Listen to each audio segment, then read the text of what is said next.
Assalamualaikum warahmatullahi wabarakatuh. Bismillahirrahmanirrahim. Innal hamdalillah nahmaduhu wa nasta'inuhu wa nastahdihi wa nastaghfiruh wa na'udzu billahi min shururi anfusina wa min sayyiati a'malina. Man yahdihillahu fala mudilla lahu wa man yudlilhu fala hadiya lahu. أشهد أن لا إله إلا الله وحده لا شريك له وأشهد أن سيدنا وحبيبنا محمدا عبده ورسوله. اللهم صل وسلم وبارك على سيدنا محمد وعلى آله وأصحابه ومن تبعهم بإحسان إلى يوم الدين. رب اشرح لي صدري ويسر لي أمري واحلل عقدة من لساني يفقه قولي.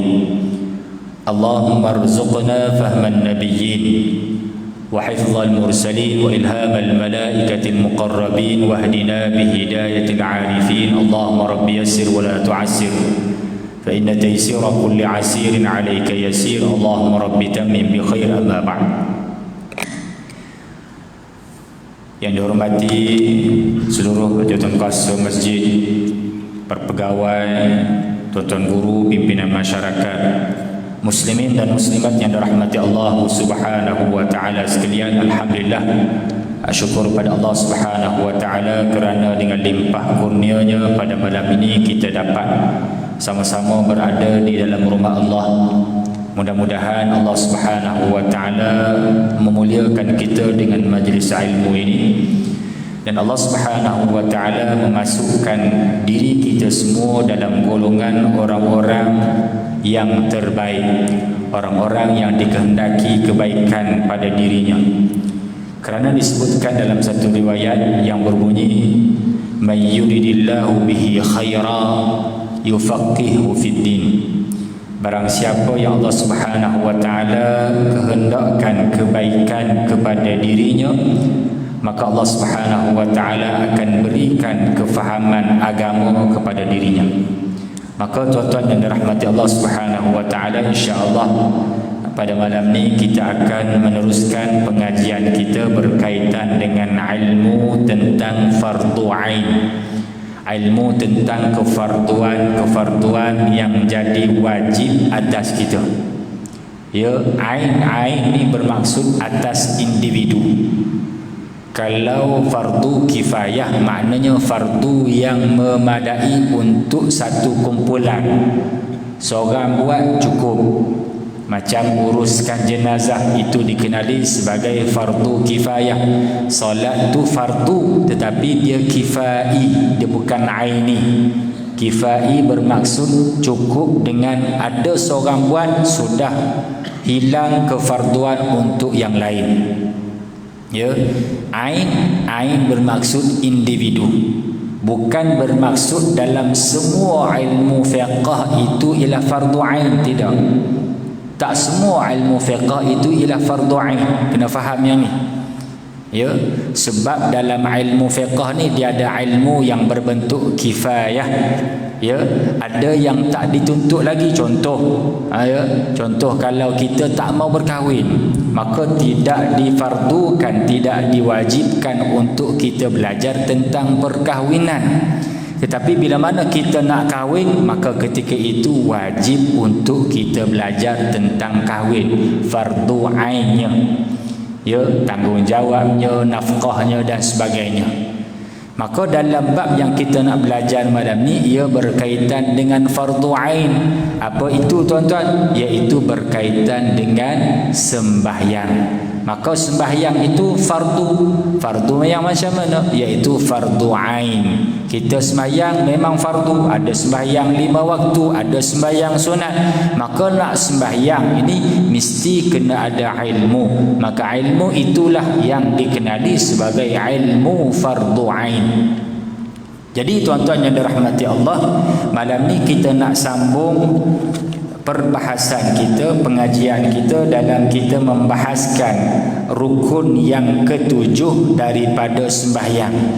Rukun yang ketujuh daripada sembahyang ini, yang mana dalam pertemuan yang lalu telah kita hurai dan telah kita bahaskan muqaddimah dan pengenalannya. Jadi malam ni kita nak sambung apa rukun yang ketujuh, iaitu berkaitan dengan sujud. Ya, sujud ni maknanya ia merupakan rukun sembahyang. Sujud yang walaupun 2 kali di dalam satu rakaat, ia dikira satu. Satu apa? Satu rukun. Bukan sujud yang pertama satu rukun, sujud yang kedua satu rukun. Tidak. Ya, jadi ia dikira sebagai satu rukun. Baik, tuan-tuan dan puan-puan yang dirahmati Allah Subhanahu wa taala. قال المصنف رحمه الله تعالى ونفعنا به وبعلومه وجعلنا من المخلصين بقراءته قال ولا يجب وضع يديه وركبتيه وقدميه في سجوده في الأظهر لقوله تعالى سيماهم في وجوههم من أثر السجود وللخبر المتقدم إذا سجدت فمكن جبهتك فإفرادها بالذكر دليل على مخالفتها لغيرها. Baik, kata musannif rahimahullah, kata Imam Nawawi dalam kitab Minhajnya, iaitu wala yajibu, dan tidak wajib meletakkan kedua tangannya. Ni kita kena ingat, kita kena bayangkan sekarang kita bincang berkaitan dengan sujud. Maka tidak wajib, kata Imam Nawawi, meletakkan kedua tangannya dan kedua lututnya, wa qadamaihi, dan kedua kakinya, fi sujudihi, di dalam sujudnya, fil azhar, pada pandangan yang azhar. Azhar ni maknanya pandangan al-Imam Asy-Syafi'i. Imam Asy-Syafi'i pandangan dia apa? Ni yang ni. Ini kata al-Imam An-Nawawi rahimahullahu taala. Maknanya di sini ada pandangan-pandangan yang lain. Ya, maknanya tak wajib letak. Ini pandangan. Kita kena jangan tikai lagi, dengar sampai habis. Kan ustaz wajib. Ya, nanti dulu, sabar dulu. Kadang-kadang kita ni mengaji tak ada habis lagi, nak bertikai dah. Mengaji bagi habis dulu. Baru tanya. Baru kita faham. Baik, liqaulihi ta'ala, kerana firman Allah Subhanahu wa ta'ala, simahum fi wujuhihim min athari sujud, tanda mereka itu, tanda orang beriman itu pada wajah-wajah mereka, kesan daripada sujud. Maknanya nak tunjukkan kata yang jadi wajib itu ialah hanya dahi. Seolah-olah macam tu. Dan kerana ada satu hadis Nabi SAW, apabila kamu sujud, maka famakkin jabhatak, kata Nabi, maka tetapkanlah dahi kamu. Tetapkanlah dahi kamu. Maknanya seolah-olah yang menjadi tuntutan di dalam sujud hanyalah dahi sahaja. Ini dalil yang menjadi kata anggota lain itu tidak wajib. Fa ifraduha bidzikri, maka menjadikan ifrad ni satu, menjadikan sebut satu sahaja di dalam ayat ini ataupun di dalam nas ini, di dalam dalil ini, seolah-olah menunjukkan mukhalafatiha li ghairiha. Maknanya berbeza hukumnya dengan yang lain. Yang lain tu apa? Yang lain anggota. Seolah-olah ini letak dahi ini dalam nas ini, dalam dalil ini, seolah-olah menunjukkan bahawa apabila Allah Subhanahu wa taala dan juga Nabi sallallahu alaihi wasallam menyatakan dahi sahaja, seolah-olah hukumnya berbeza dengan anggota-anggota yang lain. Seolah-olah ada keistimewaannya di situ. Itu maksud dia. وَلِأَنَّهُ لَوْ وَجَبَ وَضْعُهَا لَوَجَبَ الْإِيمَاءُ بِهَا عِنْدَ الْعَجْزِ عَنْ وَضْعِهَا. Dan kerana sesungguhnya kalaulah meletakkan anggota itu ialah wajib, ni dia punya illah. Dia datangkan lagi hujah. Satu dalil ialah dalil naqli, ya, dalil naqli yang mula-mula tadi. Datang hadis Nabi, datangkan ayat Al-Quran. Sekarang dia datangkan pula illah dan juga dalil akli. Dalil akalnya macam mana? Dalil akalnya ialah kalaulah benda itu menjadi wajib, ini meletakkan anggota itu wajib, nescaya la wajabal ima'u biha, nescaya wajiblah kita isyaratkannya, tundukkan juga indal ajzi an wad'iha, ketika mana kita tidak mampu untuk meletakkannya. Contoh, orang yang orang yang tak boleh sujud. Tak boleh sujud. Orang sembahyang duduk macam mana tuan-tuan? Orang sembahyang duduk. Main-main duduk memang okey. Sembahyang duduk atas kursi ataupun sembahyang baring contoh. Sembahyang baring lah, duduk boleh sujud lagi. Sembahyang baring, dia tak mampu duduk, tak mampu berdiri, dia boleh hanya dalam keadaan terlentang. Maka macam manakah dia nak buat tuan-tuan? Maka dia boleh buat, angkat tangan dia boleh, kan? Angkat tangan dia boleh, tangan dia boleh bergerak, cuma dia tak boleh nak bergerak yang lain. Nak sujud tak boleh, nak duduk tak boleh, nak berdiri tak boleh, contoh. Maka ketika itu kalau dia sujud dia macam mana? Dia hanya isyarat. Kalau isyarat dengan kepala, dia boleh bersandar, dia bersandar, kan? Isyarat kepala, kan? Sujud, rokok, dia sujud. Sujud di tangan dia wajib dah isyarat, tangan tak wajib isyarat. Dia hanya isyarat hanya dengan kepala sebagai tanda sujud. Maknanya musannif di sini nak tunjuk, nak cerita kepada kita bahawa kalau tangan itu jadi wajib, sedangkan tangan mampu bergerak, nescaya kalau dengan kepala boleh bergerak, tangan boleh bergerak, angkatlah tangan. Seolah-olah macam tu. Tetapi tidak disyaratkan demikian ketika mana kita tidak mampu untuk sujud dengan sempurna, hanya memadai dengan isyarat tadi. Maknanya isyarat dengan kepala saja ganti bagi sujud. Wal ima'u biha la yajib fala yajibu wad'uha. Maka isyarat tadi tak wajib, maka tidak wajiblah untuk meletakkannya.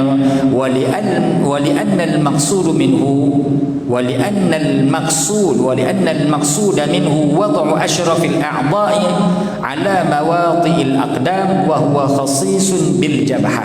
Kerana maksud ataupun tujuan daripada sujud itu ialah meletakkan asyrafil a'dha, meletakkan anggota yang paling mulia.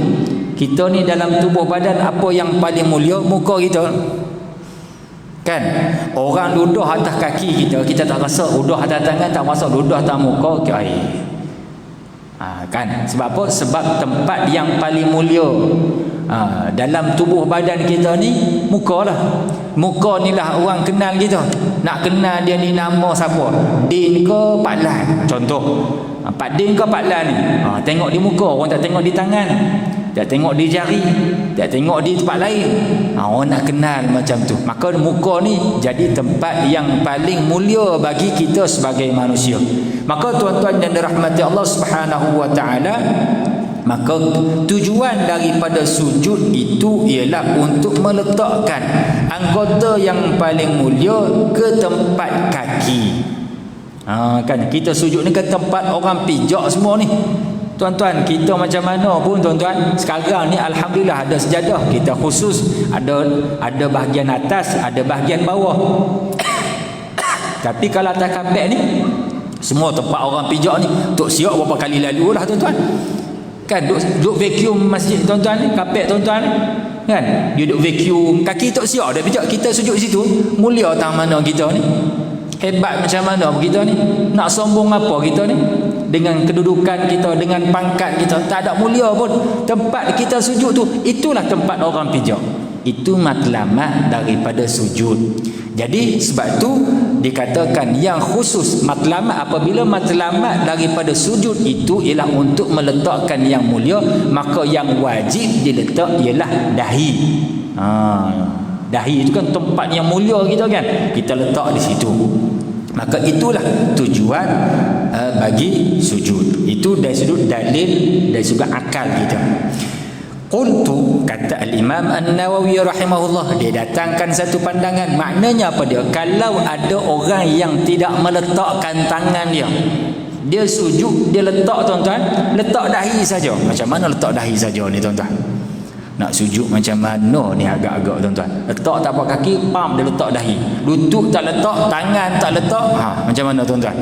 Dia jadi tertunggin macam mana tuan-tuan? Macam tu kan?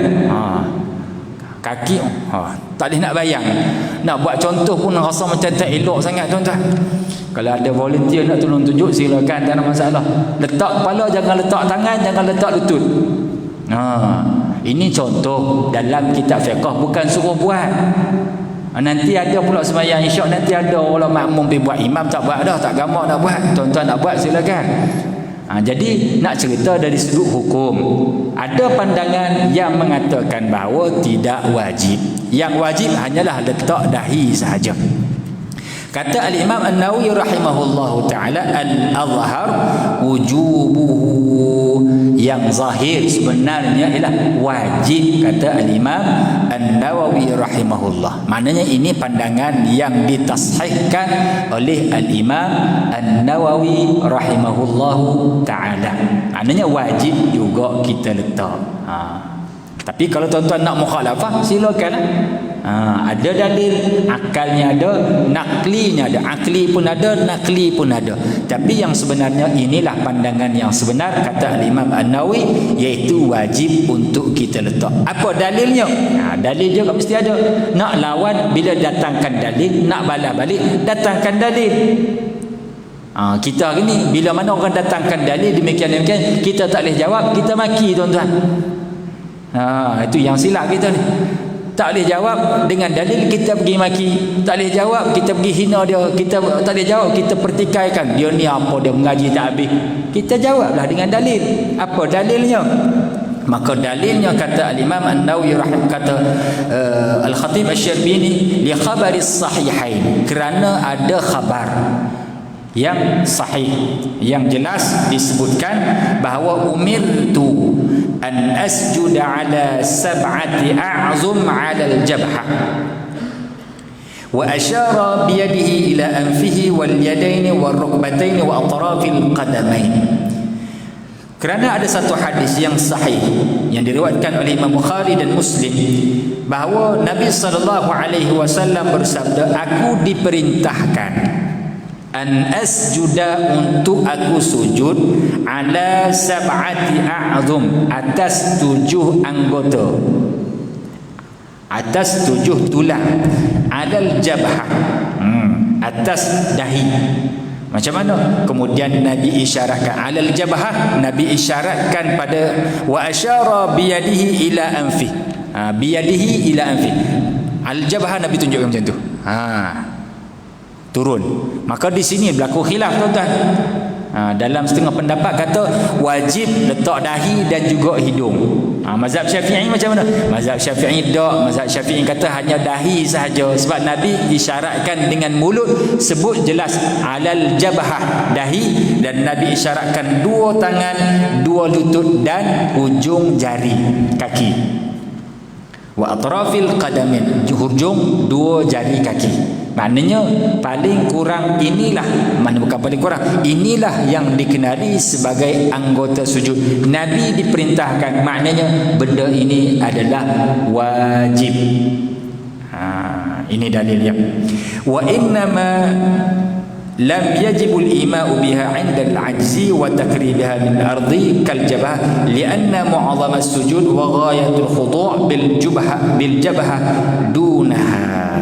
Kata Imam Al-Khatib Asy-Syarbini, dia kata hanya saja tidak wajib. Dia jawab balik pandangan yang pertama tadi, dalil yang pertama tadi, kan dalil akli tadi yang mengatakan kalau wajib mestilah kena isyarat juga dengan tangan.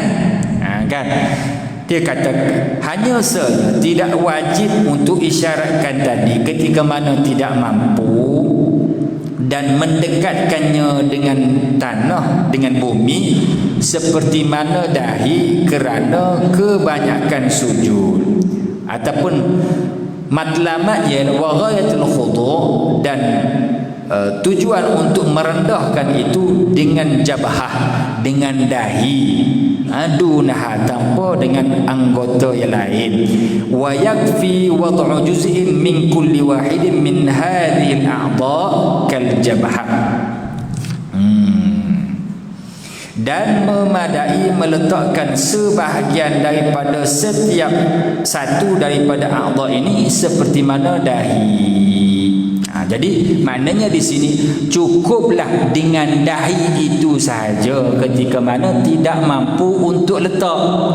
Kan sebab apa? Sebab dengan dahi itu sudah tercapai dari sudut matlamat dan tujuan daripada sujud. Sebab apa? Sebab benda ini dilakukan ketika mana tidak mampu. Tetapi kalau mampu tak boleh. Kalau mampu mesti datangkan keseluruhan anggota yang menjadi wajib ketika mana sujud.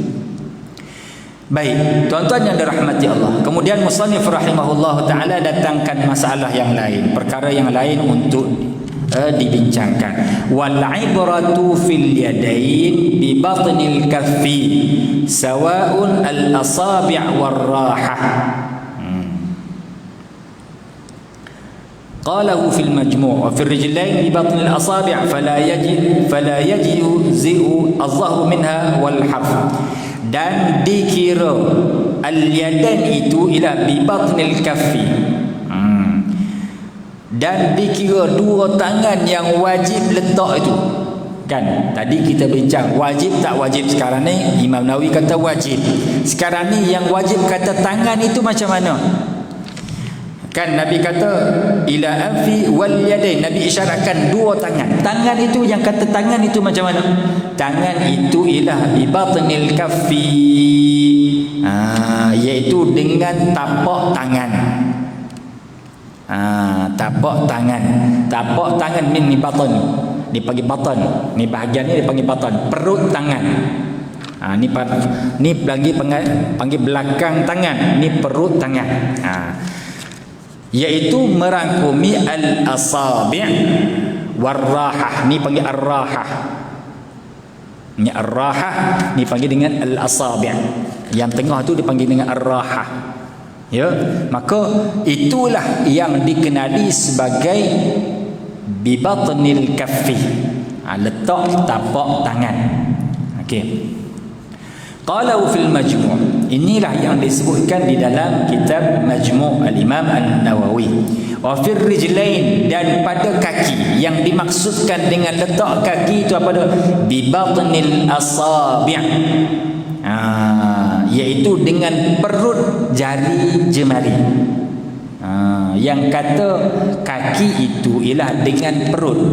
Kita fahamkan ni perut kan, ni bahagian dalam ni perut, jari jemari kaki kita ni perut tu, maknanya itulah yang kena pada tempat sujud kita, tempat kita semayang tu kan. Fala yajzi az-zahr minha walal harf, maka tidak memadai. Bila tidak memadai maknanya tidak dikira sujud, tidak sempurna sujud. Bila tak sempurna sujud, tidak sempurna rukun. Bila tak sempurna rukun, ada tak semayang? Tak ada semayang. Kita faham situlah. Dia berkaitan semua tu. Kan? Sujud dia ada anggota dia. Bila nak sujud, pastikan anggota itu kena. Kan kadang-kadang bila kita sujud ni tuan-tuan, setengah orang sujud, anggota lain kena, tapi kaki dia angkat, tergantung. Kan, tergantung. Dia tak sempat tamak ninah lagi. Kan, bila mana dia duduk antara dua sujud, contoh. Bila duduk antara dua sujud, dia nak sujud yang kedua, tak sempat dia nak baca, dia dah bangun. Ni kena perhati betul-betul.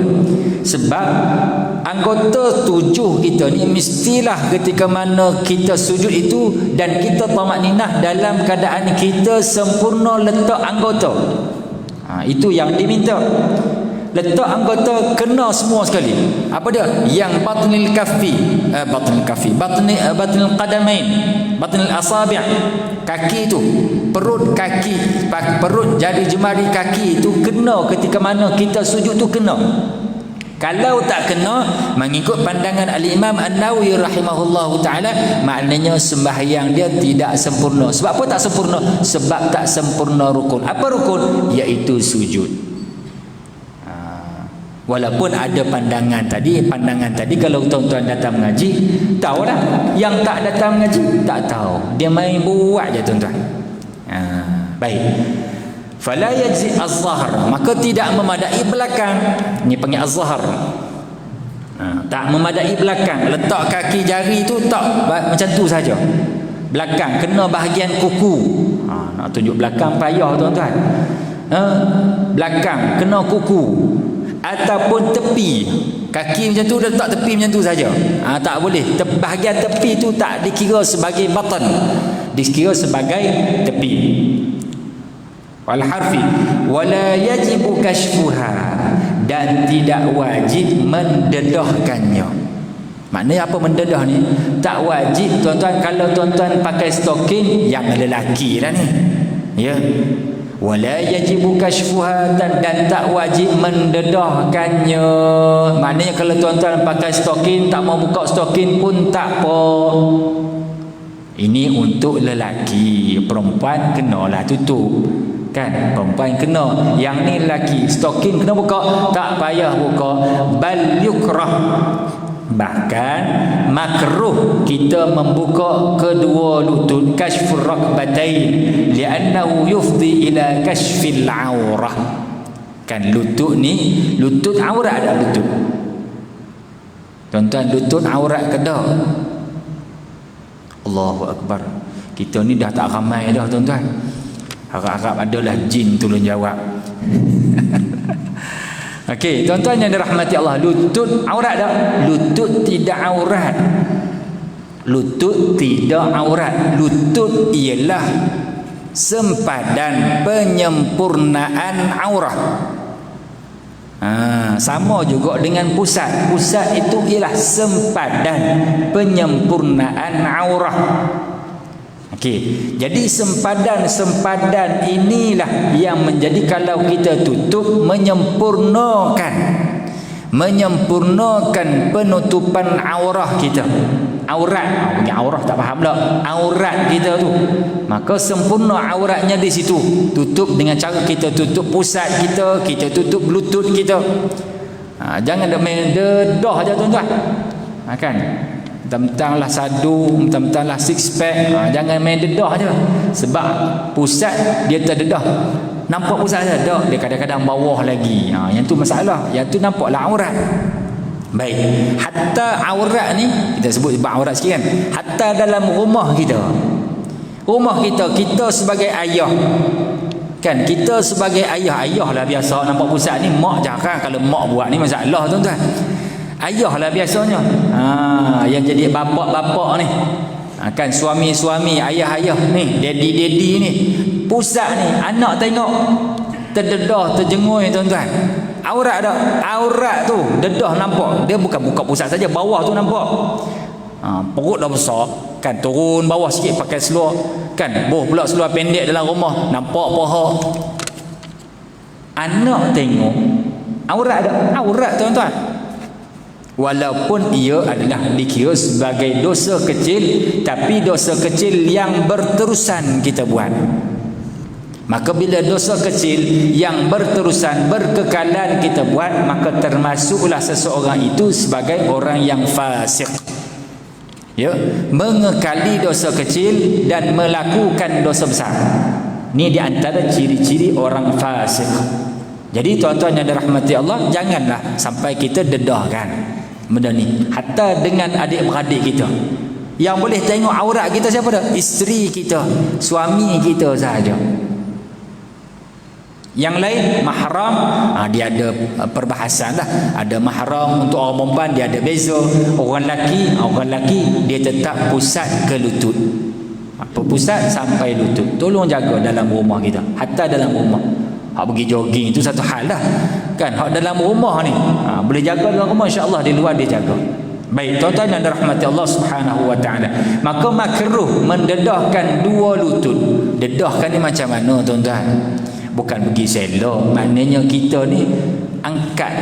Kan waktu sujud tu kita angkat. Dalam kain kita tu kita angkat contoh. Bagi lutut kena lantai. Li'annahu yufdi ila kashfil aurah. Kerana ia boleh mendorong kepada pendedahan aurat. Dedah aurat. Dedah aurat ni. Ustaz, waktu orang sujud saya nampak dia daripada bawah, nampak dia punya paha Ustaz. Contoh kan. Batal dok sembahyang tu.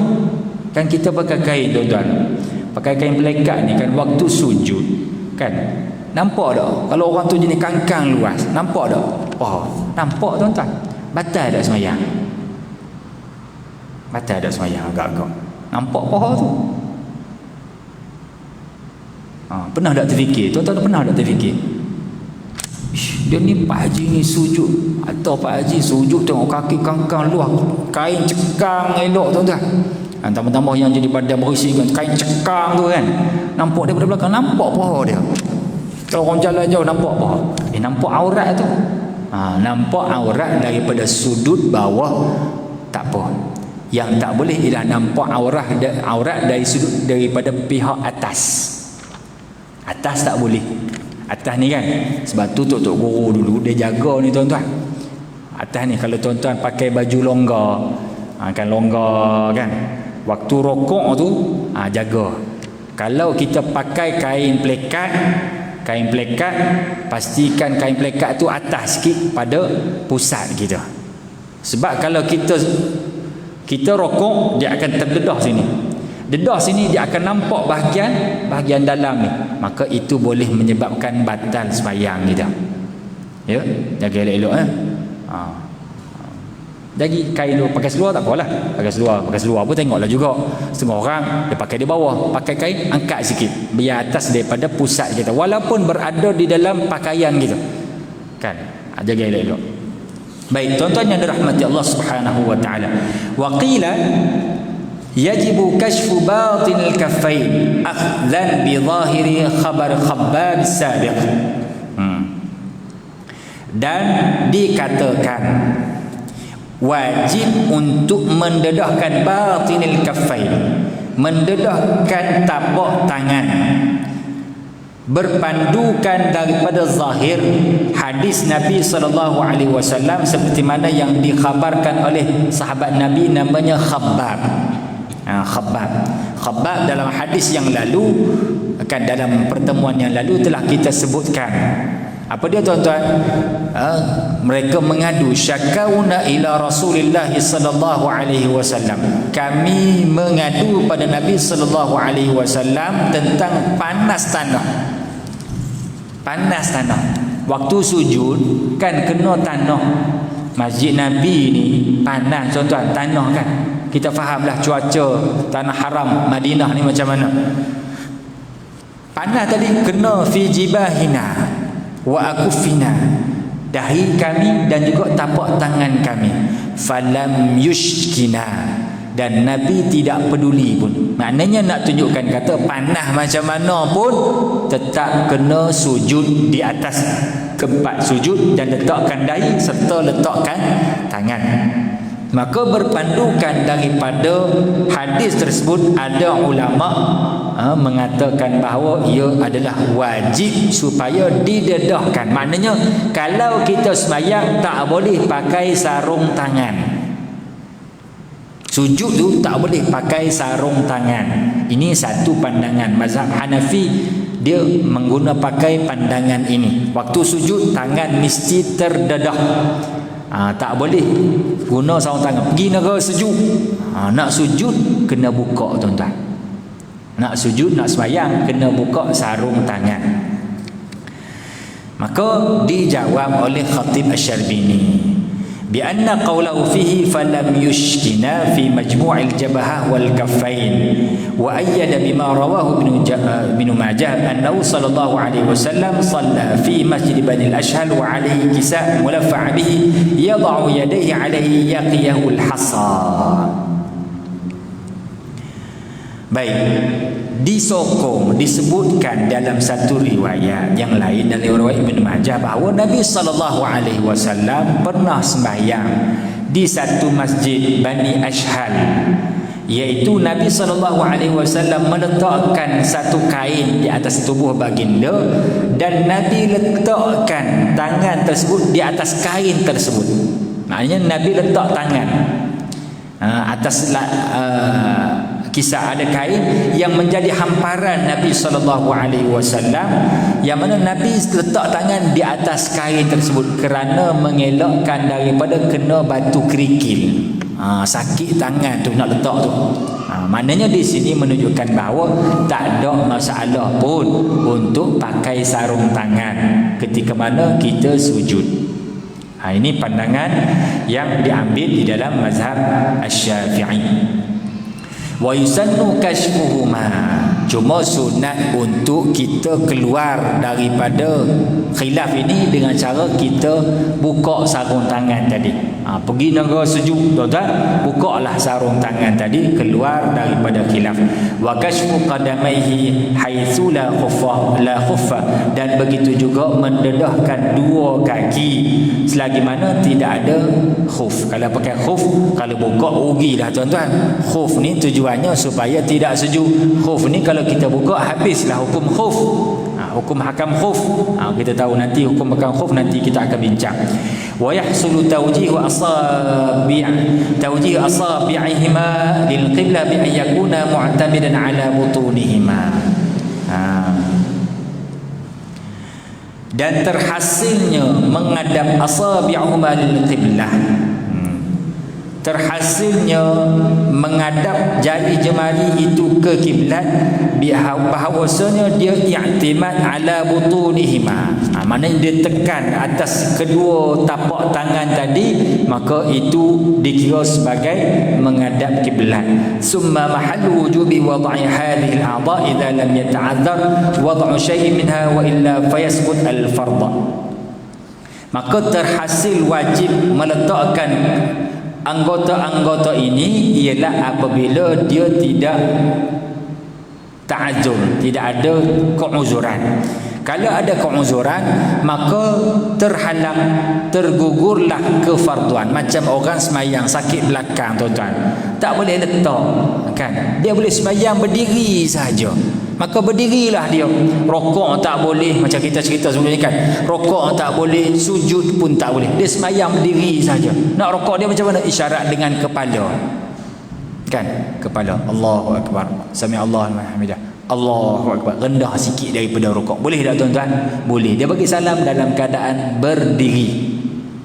Setengah kita ni tak boleh rokok, tak boleh sujud, tak boleh duduk. Dia semayang duduk terus. Dia kena berdiri dulu. Berdiri boleh? Berdiri boleh. Mau tak boleh? Angkat kursi boleh? Ni kita kena faham di mana yang kita tak boleh dalam bab keuzuran tadi. Tak boleh di mana? Berdiri boleh? Okey, berdiri boleh, kena datangkan berdiri. Tak boleh rukuk? Okey, berdiri.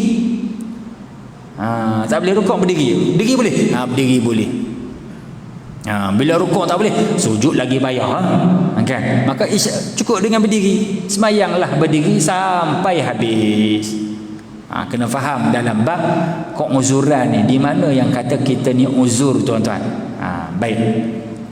Falau quti'at yaduhu minaz zanadi lam yajib wad'uhu, dan sekiranya terpotong tangannya daripada pergelangan, maka tidak wajiblah untuk dia meletakkannya. Pergelangan dah putus, tangan tak ada dah, maka tidak wajib untuk dia meletakkan tangan yang berbaki tadi.